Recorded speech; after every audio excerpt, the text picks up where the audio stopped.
A partir de agora na Showtime, I Feel Good. Saúde na rádio, com Evelise Antunes. Acompanhe nas redes, @Saúde na Rádio. Olá, 18 horas pontualmente, muito boa tarde, muito boa noite, começando mais um I Feel Good, Saúde na Rádio, aqui pela Rádio Showtime de São José dos Campos. Hoje, dia 11 de março de 2025, né? 2025, olha só, estou voltando ao século XX. Bom, hoje a professora Evelise Antunes recebe Larine Esteves, que é especialista em nutrição e comportamento alimentar, para uma conversa essencial sobre transtornos alimentares e obesidade. A Larine é nutricionista graduada pela PUC do Paraná, mestre em alimentação e nutrição pela Universidade Federal do Paraná, com aprimoramento em transtornos alimentares pelo IPQ Ambulim. Também possui pós-graduação em nutrição clínica funcional e fitoterapia integrativa. Seu trabalho foca na relação com a comida, auxiliando no tratamento de transtornos alimentares e obesidade. E uma curiosidade, né? Além da nutrição, a Larine, olha, é artista também, e acho que talentosa, né? Segundo aí a Evelise, a professora Evelise, ela é soprano no grupo de MPB da Universidade Federal do Paraná e ainda estuda teatro, né? Como se não bastasse, né? Grande Larine. Bom, deixando também aqui o nosso WhatsApp, quem tiver alguma pergunta, né?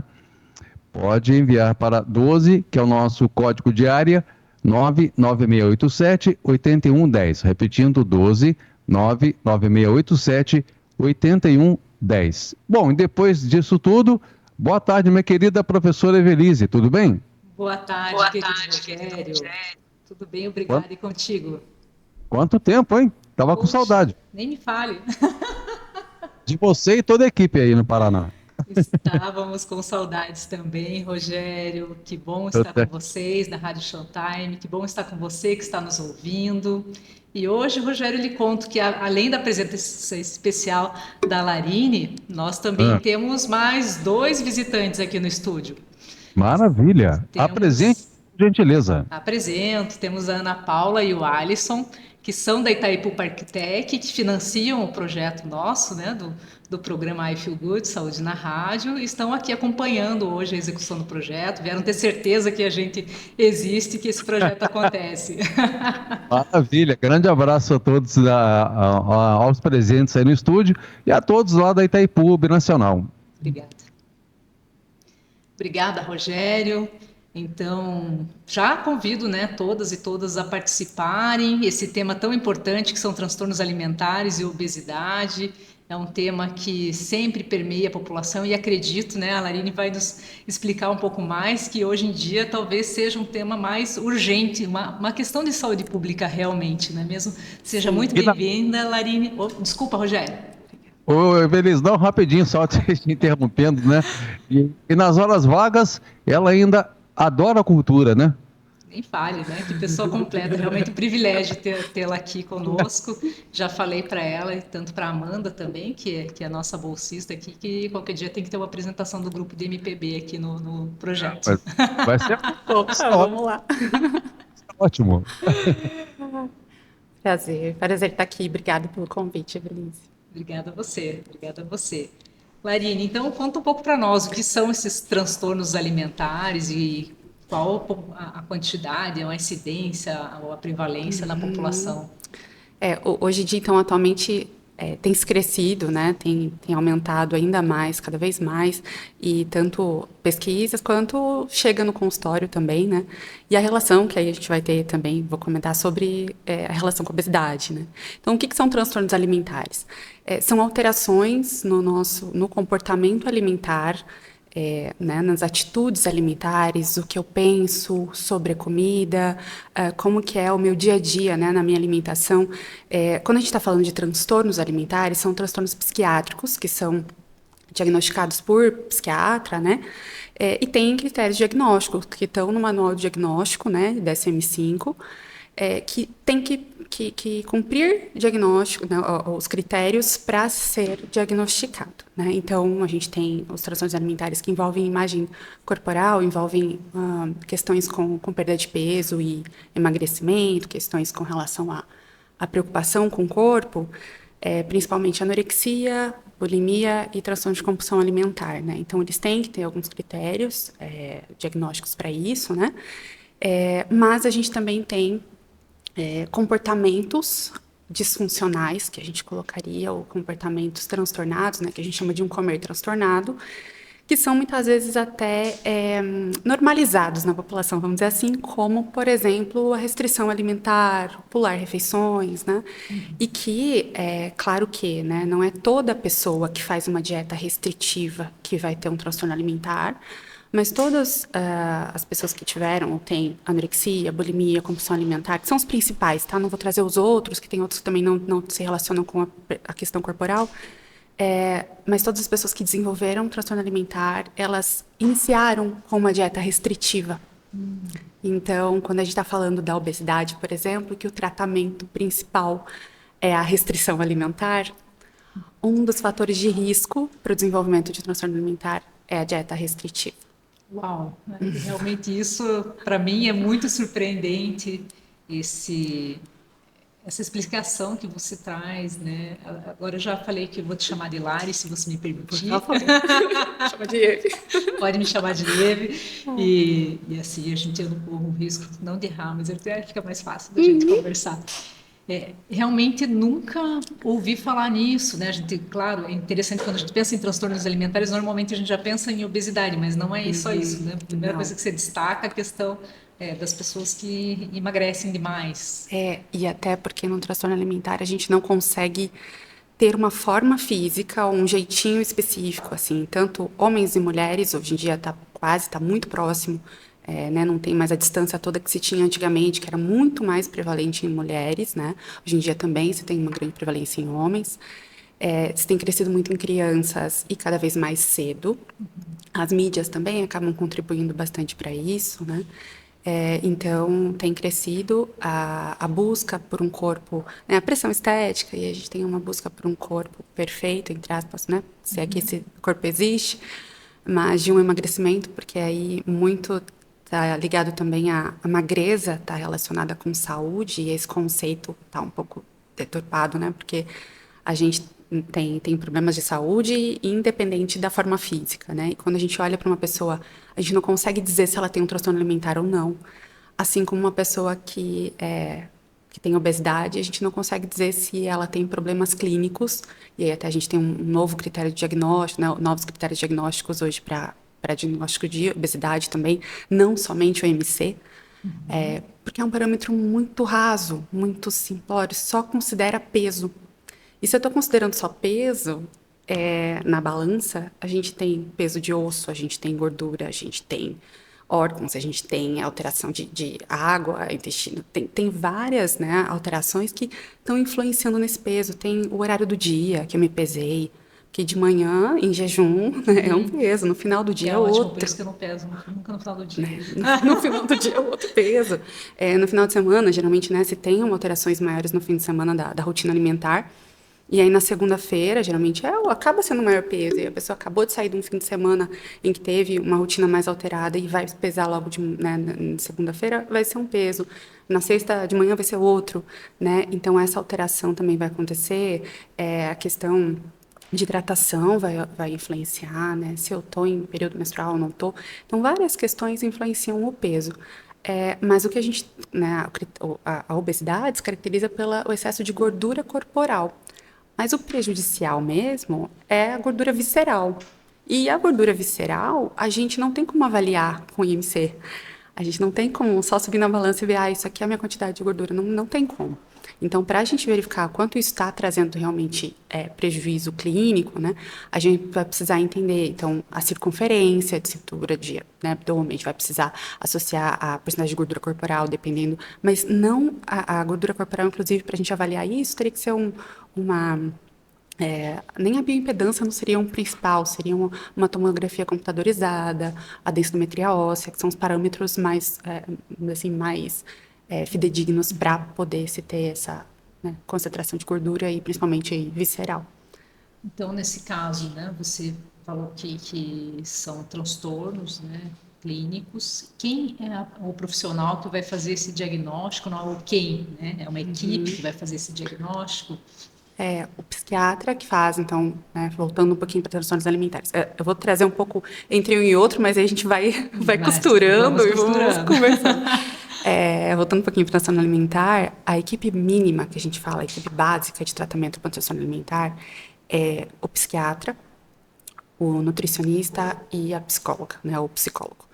Porque a equipe mínima vai tratar como é um transtorno psiquiátrico, vai precisar do psiquiatra, e é ele quem vai diagnosticar o transtorno alimentar, né? Então, se é a compulsão, se é a anorexia ou se é a bulimia. E aí, dependendo da fase que ele está, por exemplo, vamos pensar numa anorexia nervosa. Vamos explicar, então, o que é uma Vamos anorexia. Uhum. A anorexia, a gente tem, um dos critérios é o baixo peso, né? Então, a gente tem que ter o baixo peso ali para caracterizar, né, uma anorexia, porém, aí a gente tem a evitação ou a privação alimentar autoimposta, né? Então, sim, a privação alimentar são um dos critérios. E essa restrição, ela tem que persistir. Aí tem subtipos de anorexia também, né? Purgativa, restritiva. Mas, principalmente, vamos pensar aí num baixo peso em que precisa-se de uma renutrição. Essa é uma anorexia típica. A gente também tem uma anorexia atípica, que tem se trazido mais, né? Tem aparecido mais em consultório também, que se veio, por exemplo, de uma obesidade, fazendo uma dieta restritiva extrema e uma perda de peso intensa, e que muitas vezes é glorificado no sentido de, nossa, é isso, você perdeu peso, como você está bonito, e toda aquela questão que vem com a magreza, né, com a homologia da magreza, e que essa pessoa, muitas vezes, ela está já numa desnutrição importante e ela começa a ter pensamentos muito mais preocupantes com relação à comida, a restringir, pular, tirar grupos alimentares, né, e aí começam crenças alimentares de que tal alimento engorda ou emagrece, porque essas atitudes alimentares e as crenças estão muito ligados, né, na anorexia, bulimia e compulsão, de que o alimento engorda, né, os nutrientes, aí a gente chama de um nutricionismo, né, de colocar reduzir ao nutriente, carboidrato, gordura, proteína, né. Então, nesse sentido, quando a gente está falando de anorexia, como sendo, né, a restrição e o baixo peso, então se precisa renutrir, mas essa preocupação em ganho de peso, preocupação em engordar. Então, essa renutrição não é um engordar, e sim é um recuperar saúde, recuperar essa vitalidade que o transtorno alimentar vai tirando da pessoa. Então, ela começa a se ver, e um outro critério também, algo que está bem presente, principalmente na anorexia e bulimia, é a alteração de imagem corporal. Então, por mais que ela esteja em baixo peso, ela se vê com um peso maior. Então, ela se vê maior. Às vezes, ela se vê ali com, né, aparentemente, como se tivesse uma obesidade ou um peso bem maior do que ela está. Então, a necessidade, entre aspas, que ela sente de restringir, de ficar sem comer. E aí, a gente precisa fazer esse tratamento para recuperar. E num primeiro momento, como é uma renutrição que eu preciso recuperar cognitivamente, porque os pensamentos estão muito mais fortes ali. Eu não consigo trabalhar questões psicológicas, sentimentos, questões que estão ali influenciando essa relação com a comida também. Então, num primeiro momento, o foco é psiquiatra e nutricionista, para se for, inclusive, porque é um tratamento custoso, dependendo ali, né, a gente vai ter pelo menos os 3 profissionais. Então, no início, a gente foca em psiquiatra e nutricionista. Geralmente vem para nutrição, primeiro, sem um diagnóstico se vier, e às vezes com baixo peso e querendo perder peso. Então, é muito importante para as nutricionistas, para os profissionais de saúde, ficarem atentos em alguns comportamentos, falas do paciente, questões, né, de preocupação muito com relação à comida, aquilo engorda, culpa depois de comer. Isso é um critério que aparece também em todos os transtornos alimentares, envolvendo, né, a questão com corpo e peso. É muita culpa depois de comer, porque aí eu considero aquele alimento, ou, né, aquele alimento errado, que tem aquele nutriente que engorda, que vem todas essas crenças, né? E aí depois que eu como, eu sinto muita culpa, e aí o que eu faço com essa culpa? Então, dependendo de cada transtorno alimentar, né, de cada forma da pessoa lidar com essa culpa que vem depois. Então, é bem importante a gente primeiro renutrir, porque só a renutrição já devolve para essa pessoa um pouco mais da cognição e conseguir trabalhar essa relação, e aí a psicóloga trabalhar questões que que estão fora do transtorno alimentar, mas que acabaram contribuindo para desenvolver um transtorno alimentar. Por exemplo, eu não trouxe aqui os critérios, os fatores, né, que predispõem. Uma obesidade na infância é um fator predisponente, que a gente fala. Então, ter tido obesidade na infância é uma preocupação que aumenta muito mais com relação ao corpo e a pensar o que isso significa. Será que eu vou ser aceita, valorizada, ou só quando eu for magra? Muitas vezes, a maioria dos meus pacientes iniciaram uma primeira dieta ainda na infância ou no início da adolescência. E na adolescência, a gente tem uma mudança corporal, começa a se ter essa mudança. E de uma exploração, de mudanças gerais, né? Não só corporais, como também de relação e tudo mais. E isso faz com que, muitas vezes, se inicie comportamentos disfuncionais com a comida. Se eu venho também de um ambiente que tem uma restrição importante, não se pode comer, ou se eu observo pessoas ao meu redor que ficam restringindo muito, ou que se preocupam muito com o corpo, de ficar, olha só como eu tô isso, ó, como eu tô feio, e a criança, ela absorve, né, e o adolescente também, então isso pode ser um fator de risco também, perfeccionismo, questões, né, psicológicas também, sim, né, um perfeccionismo pode ser também um fator predisponente. E aí tem coisas que precipitam. A menarca precoce também, uma primeira menstruação muito cedo, pode ser um fator também de predisposição.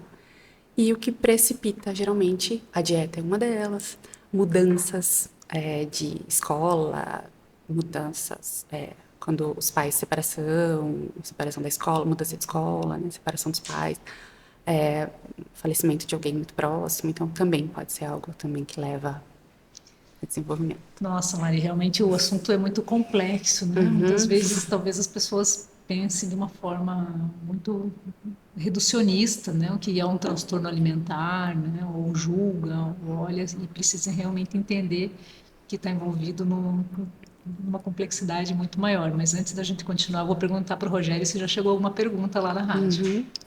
Chegou sim, Evelise. A Isaura, aqui de São José dos Campos, ela pergunta a Larinha o seguinte: os vegetais de folha verde são suficientes para o aporte de cálcio, Larinha?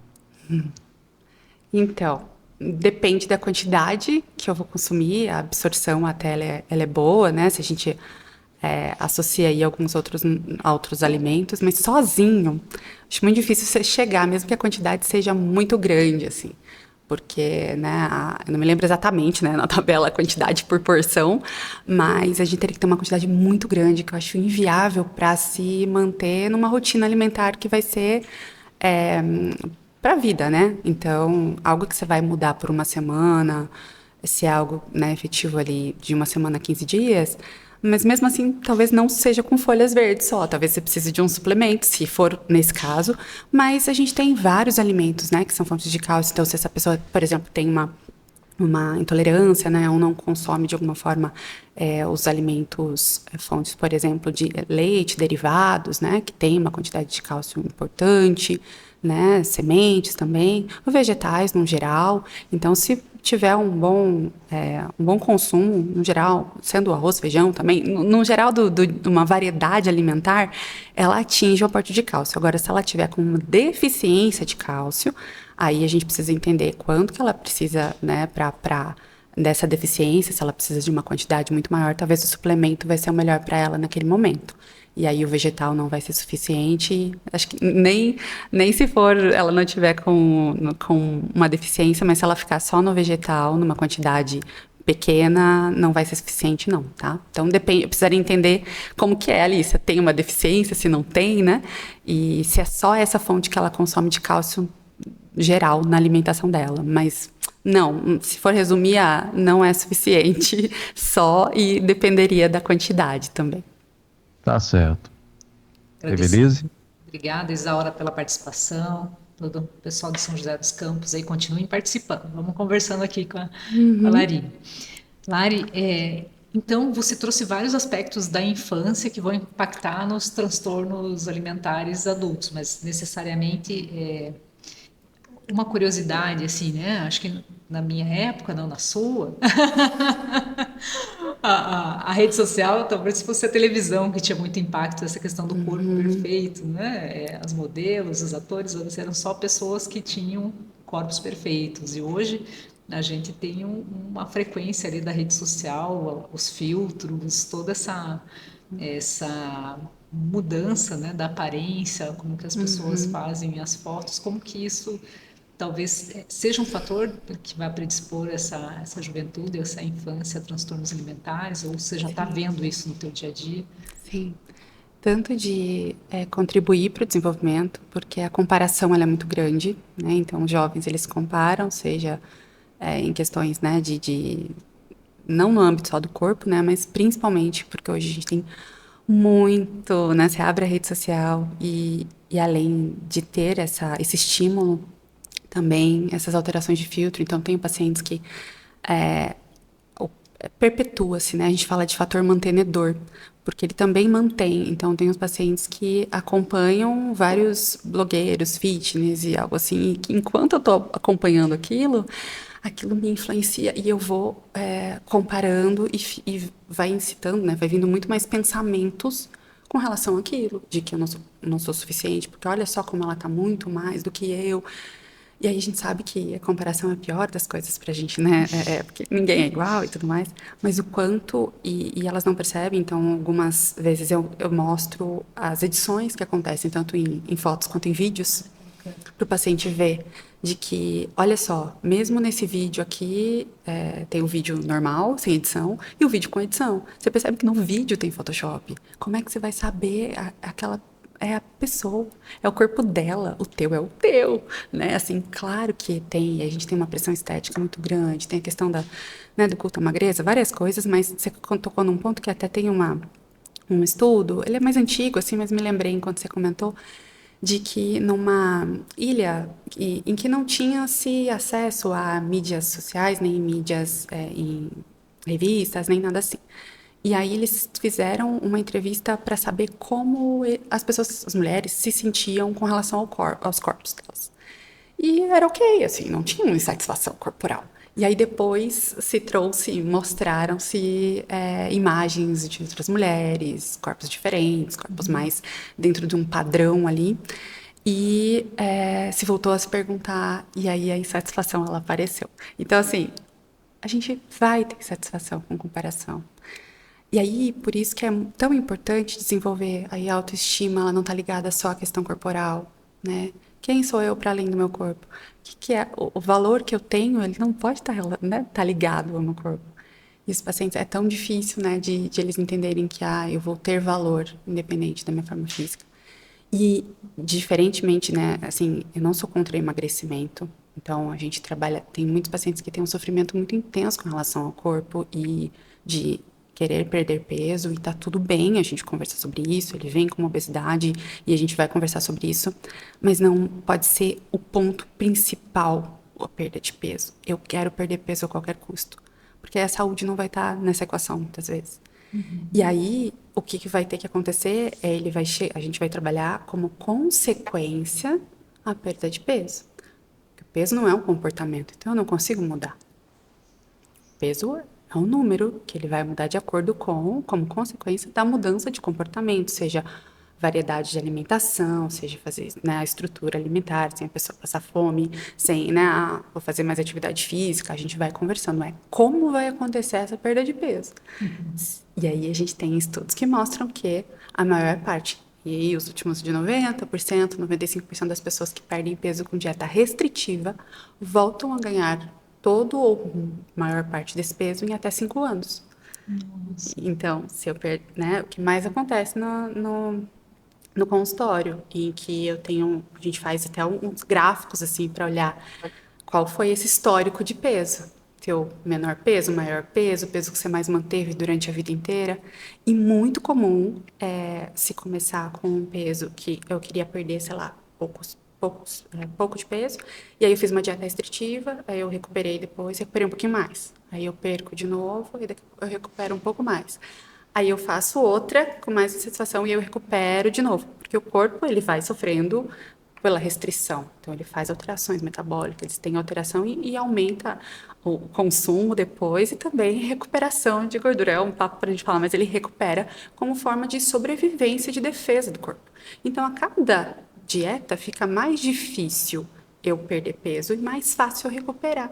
Então, é o cálculo, a fórmula para um aumento de peso que vai acontecer ao longo do tempo, a longo prazo.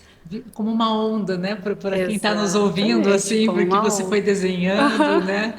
É Como uma onda, assim, perde peso, ganha é, peso, perde peso, ganha peso e que a curto prazo funciona. Qualquer dieta que a talvez pessoa vai fazer. efeito rebote, que as pessoas. Isso também está relacionado com o uso de medicamentos, que as pessoas aí usam o medicamento, emagrece muito e depois Também, também. se não tiver um acompanhamento, até tirar abruptamente, porque eles funcionam, dependendo, claro, a gente vai ter que, né, entender a pessoa e tudo, mas é uma possibilidade, porque a gente está falando de tratamento de obesidade, é mudança de estilo de vida, né, o principal ali, a gente tem uma mudança de estilo de vida, então a melhora da alimentação, atividade física, sono, estresse, tal. E aí a gente vai para a parte medicamentosa, se não está funcionando ali, e aí depois se tem a parte da cirurgia, por exemplo, se é uma obesidade mais importante. Então tem essas formas de tratamento. Só que quando a gente chega no estilo de vida, qual que é a parte alimentar, se a gente falar para a obesidade? Fecha a boca. E esse fechar a boca que é o problema. Vamos ver Olha, assim. ela veio aqui para colocar a semente da discórdia. A semente da discórdia. Rogério, tem mais alguma pergunta? Oi, Evelise, tem sim. A Ana Paula, de São Paulo, está nos ouvindo na capital paulista. Ela pergunta o seguinte: ela está com um pontinho de interrogação na cabeça, viu, Evelise e Hilarine? Ó, ela diz o seguinte aqui: já tenho uma alimentação saudável, por que que eu não perco peso? Boa pergunta. Eu recebo tanto assim. E Ana, né? Seria tão legal assim a gente entender a história de vida e o histórico. Seja ele, né, por exemplo, quantos anos ela tem e desde quando ela faz dieta, por exemplo. Que isso aparece muito. O paciente faz dieta desde os 8 anos de idade, Nossa. desde os, né, tem pacientes que 7 anos, 8 anos, 10 anos, 12 anos.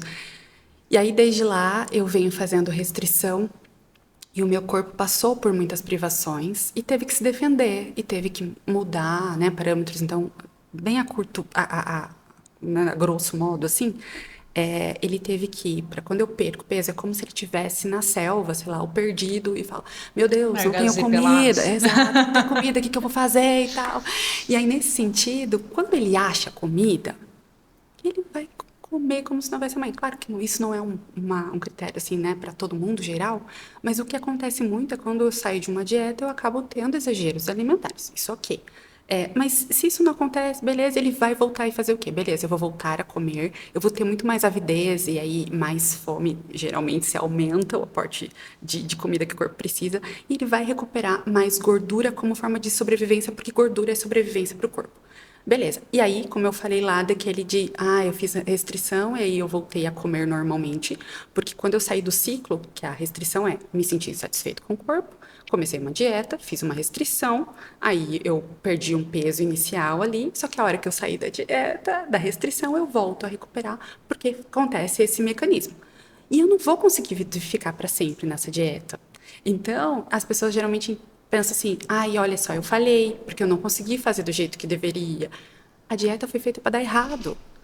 Porque ela quer te manter no ciclo de restrição e exagero para que você sinta insatisfeita de novo e volte a fazer uma nova restrição. Então, para eu entender, por exemplo, para a Ana, seria, será que isso aconteceu com ela? Porque se isso não aconteceu ainda, aí a gente vai pegar outro caminho. Porque se isso aconteceu, isso já tem algumas coisas que me dão indício de que ela fez muita restrição ao longo da vida e o corpo dela agora, ele precisa equilibrar isso. Então, se a alimentação, ela não está passando por privação, ela está comendo estrutura alimentar sem que o corpo sinta muita fome, então ela está respeitando o sinal de fome e saciedade, ela sente esses sinais de fome e saciedade, ótimo. Eu estou fazendo atividade física, porque a melhor forma, o tecido mais metabolicamente ativo é a massa magra, que é a massa muscular. E aí, trago mais um ponto que eu acho que é importante falar aqui. Perda de peso é diferente de emagrecimento. Porque perder peso na balança, a gente pode estar falando de músculo, como eu falei no começo. Eu posso estar perdendo, e quando eu faço uma restrição, eu perco muita massa magra também, massa muscular. Então, emagrecer é perder gordura ou ganhar massa muscular, ou os dois.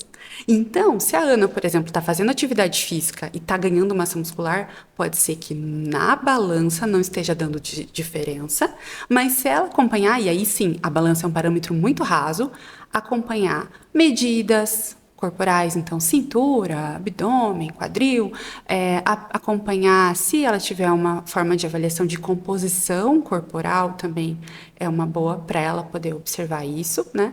E aí, se não, opa, mesmo assim, não é esse o caso, aí teria que olhar mais profundamente para entender esse caso e, claro, muitas vezes a gente tem que entender assim o quanto essa história de vida influencia ali, o que a gente precisa trabalhar, como é que está o sono, estresse, outras questões psicológicas, outras coisas para olhar. E aí, claro, né? Não sei se faz sentido para Ana, espero que, que tenha ajudado.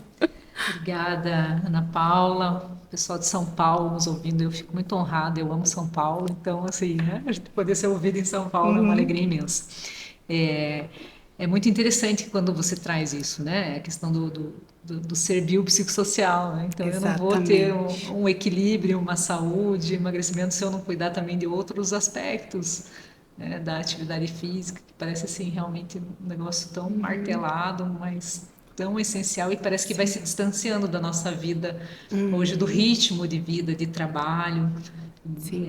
Por exemplo, as pessoas que estão em teletrabalho, né? Às vezes elas ficam assim tão ligadas 24 horas que elas já não conseguem, né, se desligar ou sair, fazer atividade física, ou até mesmo o trajeto, que era algo que gerava esse movimento, né? As pessoas caminharem dentro do seu trabalho, então você vai ficando cada vez mais restrito ao ambiente, o estresse, né? Não tem o desligamento, ou as mulheres com múltiplas jornadas, múltiplos empregos, são tantas questões. Tempo, né? Envolve questões financeiras, tempo, né? E realmente também envolve, por exemplo, como que esses espaços tão preparados, né? Então, assim, tem pessoas que sentem um estigma ali, uma, né, questão de se exercitar, muitas vezes está associado à dieta. Então, eu só vou para academia se eu estou fazendo uma dieta para perda de peso. Então, se eu não estou fazendo uma dieta, eu não vou para academia. Então, qual é a relação com a atividade física que se teve também ao longo da vida? Porque às vezes eu detesto atividade física. E aí a gente vai ter que olhar, tá, tem alguma coisa, será que lá na adolescência você gostava de algum esporte, alguma coisa que você possa ter uma relação diferente com essa atividade física e que seja para cuidar do corpo?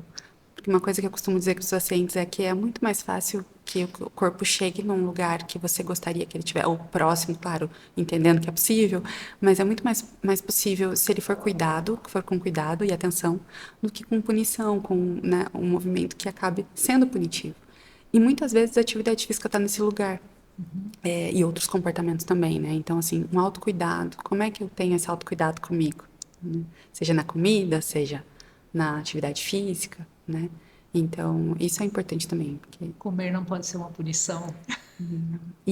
Geralmente está associado, assim, e até, eu acho que eu gostaria de trazer a definição até para diferenciar, porque chega muito, compulsão alimentar, porque é o que muito, assim, eu tenho compulsão. E aí diferenciar o que é um comer em exagero de um episódio de compulsão alimentar, né? Então, porque se traz, então, eu tenho, né, compulsão, ou então se come, então eu vou diferenciar o que é compulsão, um comer emocional, que a gente fala, apesar de que emoção e comer, a comida está relacionada, então a gente tem, né, eu não gosto esse nome, né, mas assim, é um comer emocional, que a gente lida muito com as emoções através da comida, e um comer transtornado ou esse disfuncional, né, que eu trouxe. Então, o TCA, que a gente chama o transtorno de compulsão alimentar, que então tem critérios diagnósticos, e um deles é comer uma grande quantidade de comida que poucas pessoas comeriam, ou não né, um episódio objetivo. Uma quantidade muito grande e uma sensação de descontrole associado. Então, eu tenho uma sensação de que eu não vou conseguir parar de comer. Num automático, até se fala meio que está em transe. Então, é uma sensação realmente que eu não conseguiria parar. Então, eu continuo comendo comendo escondido, ou que não tem ninguém ali, e eu sou interrompido geralmente, ou quando chega alguém, ou quando acaba, não tem mais nada, mas se tem um movimento, então, de comer até, não respeitando saciedade, não, se vai e continua, e tem essa sensação de perda de controle, seguido de culpa, né, muita culpa depois. E isso acontecer pelo menos uma vez por semana nos últimos 3 meses. Então, isso tem critério diagnóstico. Se a gente está falando Então, de... não é do tempo todo e Não, o dia e é uma todo. quantidade muito grande, isso objetiva. Mas também tem os episódios de compulsão que a gente chama de subjetivos. Para aquela pessoa, ela entendeu como sendo um descontrole. Não foi uma quantidade muito grande, mas ela tem essa sensação de descontrole, ela come escondido. E aí, então, mesmo que não seja uma quantidade muito grande, vem essa culpa muito grande depois de comer. E aí a gente está falando, quantas vezes acontece? Como é que acontece esse episódio? Então, a gente pode estar falando que é episódio de compulsão. Só que aí, ele vem assim, ele pode vir, primeiro, de uma restrição, porque se eu fiquei sem comer, não tomei café da manhã, ou eu tomei café da manhã, mas não almocei, ou eu fiquei do almoço até as 8 da noite e fui jantar. Meu corpo tá morrendo de fome. Ele tá igual lá, perdido no Largados e Pelados. E ele vai achar que, sei lá, ele subiu, tem um coco ali. Mas não é só... Ele recebeu um banquete na frente dele, ou sei lá. E ele não vai sentar, preparar o prato e comer lentamente, apreciando. Ele vai comer como se não houvesse amanhã. Então, a compulsão, a gente fala que é uma das formas, né? Obrigada. Uma das formas de que leva à compulsão alimentar é a restrição. Então, a gente fala restrição alimentar, a gente até chama de ciclo restrição-compulsão. Que a restrição vai levar ao exagero ou compulsão alimentar. Então, exagero é uma coisa que a gente tem... fui lá, teve uma festa de aniversário, festa de fim de ano, eu comi além um pouco, estufei um pouquinho o estômago e tal. Beleza, estou desconfortável, mas não é a culpa extrema, eu não como escondido. Comer escondido é um fator também. Então, é um exagero. Muitas vezes a pessoa só, eu comi um pouco a mais. E não, isso não é compulsão alimentar. E aí, quando a gente está falando de comer emocional, a diferença nesse episódio é que eu estou um pouco mais consciente. Não é uma sensação de descontrole total. Eu sinto ali, geralmente ele está mais ligado a prazer. Eu vou buscar alguma coisa prazerosa, ou assim, como é que se eu vou lidar, né? Então, claro, nem sempre é prazer, por exemplo, no caso da punição, né? Mas aconteceu alguma coisa ali, então, tanto pode vir com uma restrição, levando ao episódio de compulsão, só para voltar aqui, o que pode vir? Pode vir da restrição, pode vir de uma questão de uma briga, ou alguma coisa que aconteceu, que mexeu comigo, que foi, né, um fator psicológico, e também me levar à busca por comida, e se eu tô com uma privação de comida associada, isso vai ser bem maior. E aí o comer emocional, ele vai vir ali, só que ele não vai ter essa perda de controle associada, essa sensação. E nem, muitas vezes, o comer escondido, pode vir ou não ali. Então, a quantidade não é aquela extrema como vem no episódio de compulsão, e não tem essa sensação de perda de controle associada, tá um pouco mais consciente, mas eu vou. Então, eu tô triste, eu vou pra comida, eu tô com raiva, eu vou pra comida, eu tô estressada, eu vou pra comida, né? Então, às vezes, eu não sei o que eu tô sentindo, e a comida é uma forma que eu aprendi a lidar. Ou, tô mal, eu vou buscar um conforto. Então, eu vou para a comida ter esse papel. Ou, vamos dizer assim, preencher aquilo que está aqui, né? Ou até como uma forma de não querer lidar com o que está aqui, desconfortável. Uhum. E aí, quando ele vai olhando para isso, que outras formas eu tenho a possibilidade de usar para lidar com isso que está acontecendo, né? Primeiro, o que está acontecendo? Porque às vezes eu nem sei o que está acontecendo. Então, trazer essa consciência é muito importante, né? Então, esse é um fator. Fantástico, Mari. Acho que fica muito claro na tua fala a importância dessa equipe multidisciplinar do trabalho com o psiquiatra, o psicólogo e o nutricionista. E os pacientes, as pessoas, a população em geral, aceita bem quando você vai em busca da nutricionista, em busca de uma dieta, mas fala, não, a gente precisa de um acompanhamento médico, psiquiatra, ainda existe essa resistência das pessoas, assim, acharem que... Existe, porque, assim, se o paciente... Cultural, né? Porque, assim, se o paciente está pronto, às vezes ele vem realmente buscando uma dieta, a gente precisa entender, talvez, desenvolver um vínculo primeiro, mostrar para ele que ele entenda que aquele comportamento não é um comportamento saudável, né? E aí sim, eu sempre vejo, você já tem acompanhado? Geralmente já vem para mim ou que tá com a psico junto, ou então, porque já vem encaminhado. Mas quando acontece, às vezes, de vir o paciente direto ali, eu queria perder peso ou algo assim. E aí, quando eu trago essa questão do comportamento, né, que não é o ponto principal, muitas vezes nem vem, porque ele já entendeu o como é ali. Mas, às vezes, sim, acontece de paciente vindo com uma mentalidade de dieta e não ter nem, assim, saber como é o trabalho, nem nada assim. E aí, o que é essa mentalidade de dieta? É, sim, a questão do isso não pode, isso é saudável, isso, né, eu não deveria, eu deveria ficar sem comer, porque para emagrecer você tem que comer pouco, que é o que vem, né? Então, se eu quero emagrecer, eu tenho que comer pouco. E, na verdade, muitas vezes é porque eu como pouco que eu não emagreço, dependendo de como tá esse metabolismo. Isso. Então, é um ponto importante, assim. E aí, o paciente vem, e se eu falar de cara, falar, não, você precisa de um diagnóstico, porque você tem aí claramente sinais de... Talvez não seja o momento, num primeiro momento, a gente vai ter que desenvolver um vínculo e aí eu levar. Claro que vai depender também do fator da intensidade do risco que esse paciente está. Então, agora falando, me veio uma paciente, sim, que ela veio de uma psicóloga e tal. E aí, nesse sentido, assim, o quanto... Muitas vezes já tinha um risco ali, e aí eu precisei colocar os pais a par, e sim, que aí era adolescente, para procurar a psiquiatra, porque eu precisaria de um diagnóstico para poder tratar. Porque quando a gente está falando de transtorno alimentar, eu preciso do diagnóstico. Então, se o risco é maior, aí eu vou precisar... É porque eu não estou pensando só veja, entenda, é risco, quando o risco de vida muitas vezes está associado ali, eu preciso fazer pelo paciente, preciso encaminhar, preciso muitas vezes ter um internamento, né? A gente precisa internar. Então, vai dependendo da gravidade, essa palavra que eu queria, da gravidade daquele. Então, se a gente está falando de uma anorexia, por exemplo, que não tem um diagnóstico, mas claramente tem uma gravidade ali, tem questões clínicas que ele precisa, e aí eu vou te encaminhar um médico, e aí esse médico, muitas vezes, eu já encaminho para o psiquiatra, vai ser o médico que vai avaliar clinicamente e já vai te falar, já vai te trazer.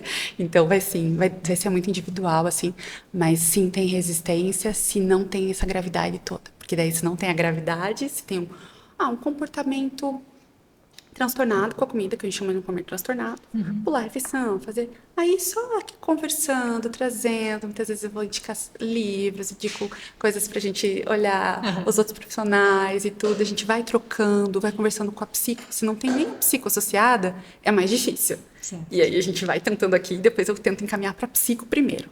Psiquiatra, geralmente, se não veio, geralmente eu acabo trazendo por último por conta dessa resistência.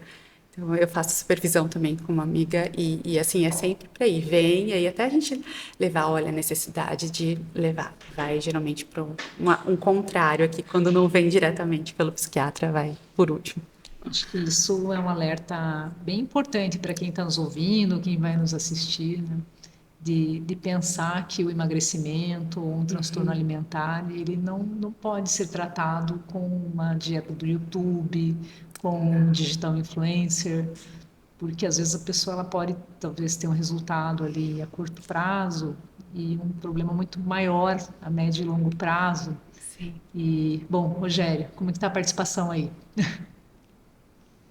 Estamos seguindo por aqui, né? Agora a Luísa, aqui de São José dos Campos, Evelise, ela tem uma pergunta aqui e botou até uma observação aqui. Verdade ou mito?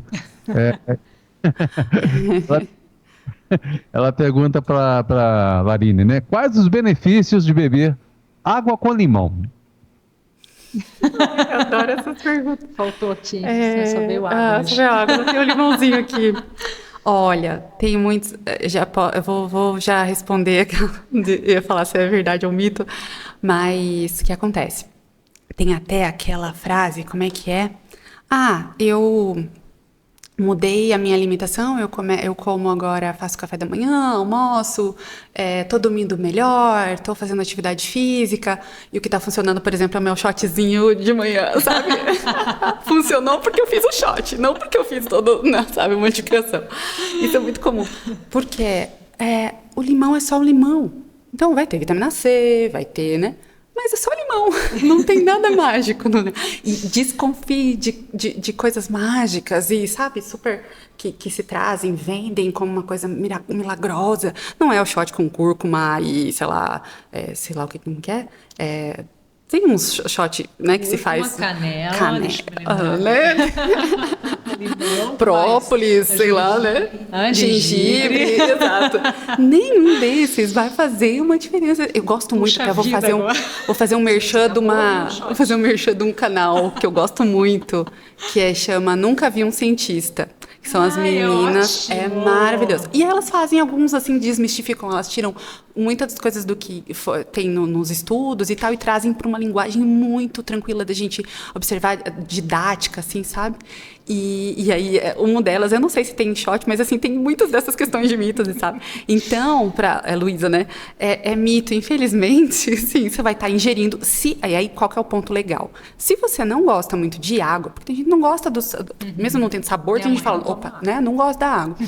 E aí pode ser saborizada. Então, o limãozinho vai ser uma boa forma de ingerir mais água. Então, a gente vai colocar um limão, vai colocar... Aí pode ser saborizado, pode colocar o gengibre, pode colocar o que você quiser colocar ali na água para fazer com que um chazinho, às vezes faz um chá, é para ingerir um pouco mais essa água. Então, se o limão está funcionando ali, por isso. Só para não desanimar nosso ouvinte, né? Com esse calor todo, de repente, fazer uma limonada. É bom também, né? Com certeza. Sem açúcar. Já tá com água, tá com limão, passa uma limonada, ué. Eu acho que você pensou em outra coisa, Rogério. Eu não quero falar nada aqui. Eu vou ficar quieta. Tinha mais um ingrediente né? Tinha mais um ingrediente aí. Durante o dia, uma limonada. À noite, né? Pode usar o limão também, né? Sem problema nenhum. E até vou pegar um gancho só numa coisa que você trouxe, assim, sem açúcar, né? Que isso é muito importante, acho que trazer, assim, que os pacientes trazem, né? O açúcar engorda, o carboidrato engorda, que são um dos pontos, né? Que a gente traz daí, até que você falou, dieta não se faz, né? Para tratar transtorno alimentar não se faz dieta A dieta é, inclusive, uma coisa que acaba fazendo com que desenvolva o transtorno alimentar, ou seja, toda a restrição, né? Vai fazer com que piore ainda esse transtorno alimentar. Mas o açúcar... E a gente fala, né?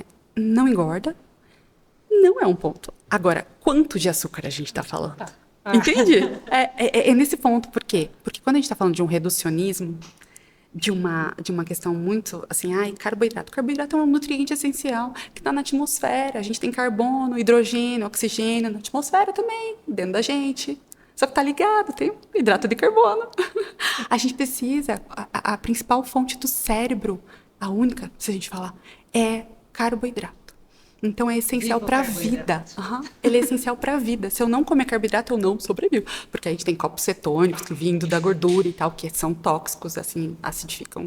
Outras questões, mas que não se quando a gente corta carboidrato, né? Então, fazendo dieta que não são, mais uma vez, né, obeso, e a gente não tem evidências de que dietas restritivas como low carb, por exemplo, funcionam, porque funciona a curto prazo, se tem uma perda de massa magra também e tudo, mas que a gente tem nesse sentido, né, quando a gente está falando de cortar carboidrato, a recuperação que a gente fala, né, primeiro que eu perco musculatura muito do glicogênio muscular, para se usar, porque eu preciso de energia, eu preciso de carboidrato, então não tem como. O corpo vai precisar. Em algum momento ele vai precisar. É essencial para a vida. E aí, quais são as fontes de carboidrato? A gente tem arroz, a gente tem batata, a gente tem pão, a gente tem macarrão, a gente tem aveia. Tudo é fonte. Açúcar. E aí tem sacarose. A gente vai ter quebra desses hidratos de carbono da mesma forma. Assim como a gente não tem vício em açúcar. Se traz muitos estudos sobre não existe vício em açúcar? Assim, nos estudos até hoje trouxeram mais um vício em comer do que um vício em comida. Interessante. Por quê? Porque a substância que a gente tem no açúcar, por exemplo, é a mesma, que é o carboidrato, é a mesma do macarrão, de um pão, de aveia, e não tem ninguém tem vício nessas outras formas em açúcar. E aí tem o açúcar que a gente está falando, que aí tem alguns estudos, o açúcar feito nos alimentos ultraprocessados, que se tem outros nutrientes, né, outros compostos, que aí sim podem trazer outras questões que vão estar similares a, né, algo, não se o vício, mas que sim vão liberar muito mais dopamina, vão trazer muitas outras questões para o corpo. mas não ao açúcar, propriamente dito. Então, quando a gente fala até aquela frase, o que é mais saudável, né? Eu gosto de perguntar isso para gente. É um bolo de chocolate, um cookie, um brownie, ou é uma salada, um prato de salada? E aí, você perguntar, todo mundo vai falar o quê, né? Achei que você ia falar o prato de salada. Todo mundo vai falar, o prato de salada é mais saudável. Só que contexto a gente está falando? Porque alimentação saudável, a gente está falando de quantidade, de frequência e de contexto. Se eu tô numa festa de aniversário e tem brigadeiro, eu não vou falar, não, pera, tem prato de salada aí? Ou eu vou levar meu prato de salada porque eu não vou comer brigadeiro? O contexto é diferente. E mesma coisa do almoço, eu tenho um prato de salada e eu vou falar, não, eu vou comer o brigadeiro de almoço. A gente está falando de contexto. Então, para eu entender o que é alimentação saudável, não é a dicotomia de isso pode, isso não pode, isso é saudável, isso não é. Tipo, o que tem açúcar não é saudável. Tá. Peraí, em que momento, em que contexto a gente está falando? Porque a gente precisa... É como se tivesse uma mesa com alimentos... vamos dizer assim, né, com carboidrato e que são julgados como errados. Então, aqui tem a pizza, aqui tem o doce, aqui tem comidas que eu gosto, que são muito gostosos e que são proibidos, né? Então, entre aspas, vem como uma mesa de proibidos. E do outro lado tem a mesa de permitidos, que são salada, fruta. Joga alimentação saudável no Google, só vai dar fruta e verdura e a pessoa comendo feliz, né? Então, a gente vai ter outra mesa de alimentos aqui permitidos. A alimentação saudável é a gente juntar essas duas mesas, é comida. E aí a gente vai entender que em contexto a gente está falando. Porque a gente também está falando de significado de comida. Então, comer é muito mais que nutriente. É o que me lembra, que memória que eu tenho afetiva, que contexto que eu estou falando, quem está comigo, como eu como atento, eu como rápido. Isso é muito mais importante do que o que. Tão importante como que o que é como comer. Muito interessante isso. E, bom, eu não vou deixar de te perguntar com relação ao jejum intermitente, né? Por exemplo, assim, nossa, o tempo voou aqui, nós temos 5 minutinhos. Meu Deus, olha só. Porque você falou às vezes as pessoas ficam muito tempo sem comer. Existiu uma moda do jejum intermitente, 3x2 ela aparece, né? A pessoa, não, eu estou fazendo jejum intermitente porque ontem eu comi demais, então hoje eu vou ficar o dia inteiro sem comer.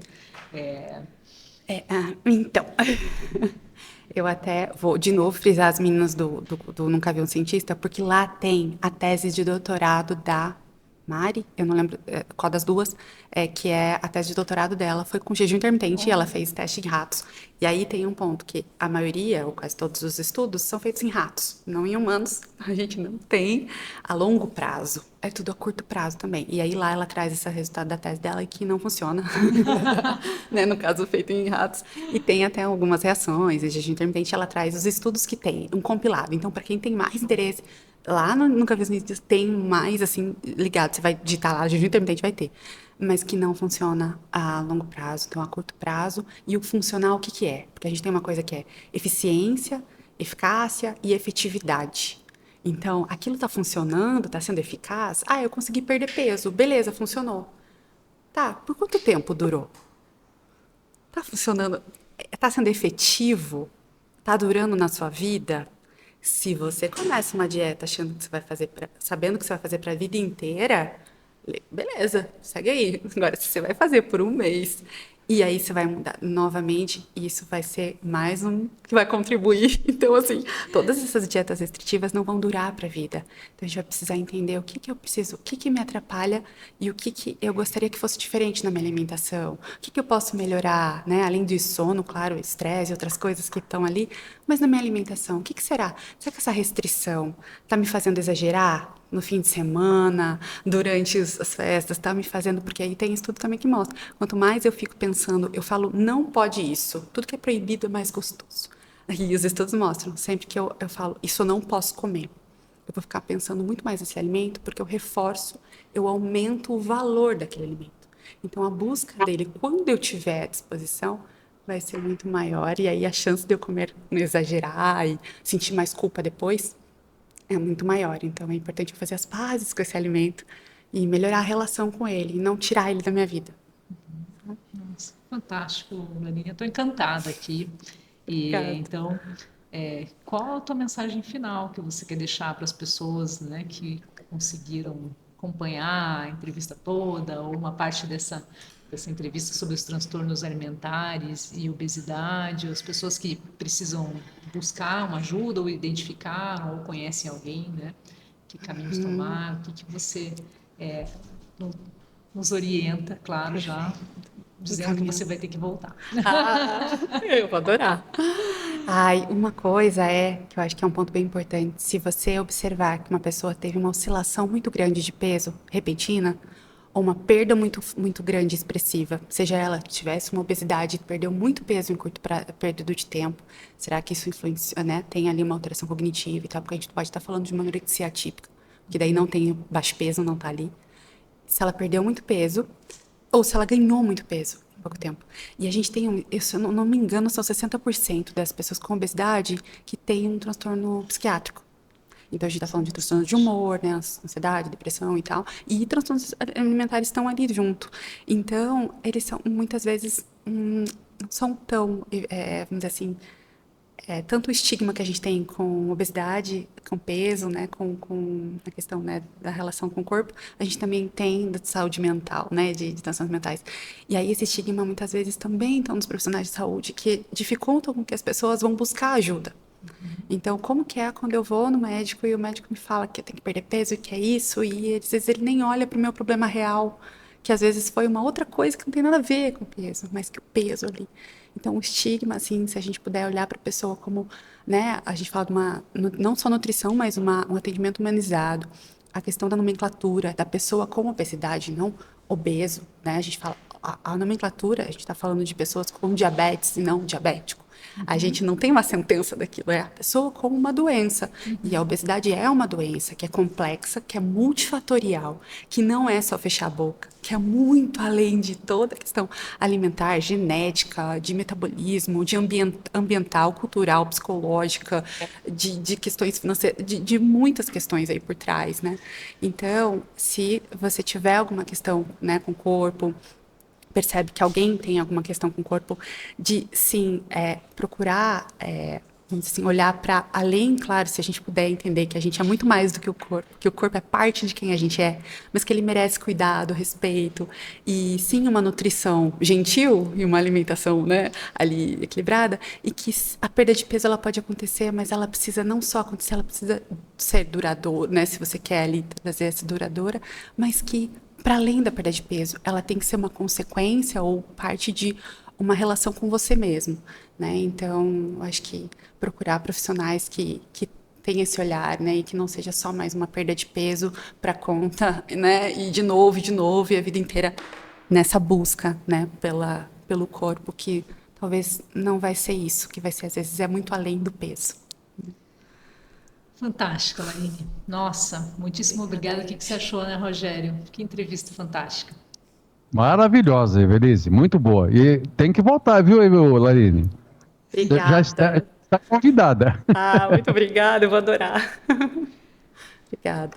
Bom, Larine, realmente muito esclarecedora a tua entrevista, riquíssima com relação ao conhecimento e o entendimento do que são os transtornos alimentares e desse cuidado com a obesidade, desse cuidado com as pessoas e do problema de saúde pública que a gente enfrenta. Quero agradecer a tua presença, seu tempo, seu conhecimento. Eu que agradeço. Agradecer a participação do pessoal tanto de São José dos Campos quanto de São Paulo. Hoje, agradecer ao Rogério, Rádio Showtime, a nossa equipe aqui do IFPR, do curso de produção de vídeo, técnico massoterapia, e a Itaipu Parktec por financiar esse nosso projeto. Obrigada, Rogério. E voltamos na próxima terça-feira, né, Evelise? Às 18 horas, com mais uma edição dos I Feel Good Saúde na Rádio, aqui na Rádio Showtime. Tá bom? Isso mesmo. Obrigada. Sigam a gente no Instagram, @Saúde na Rádio. Um grande abraço a você e a todos que estão conosco. Até semana que vem. Grande abraço e até a próxima terça-feira, às 18 horas, aqui na Rádio Showtime. Abraço a todos, excelente noite.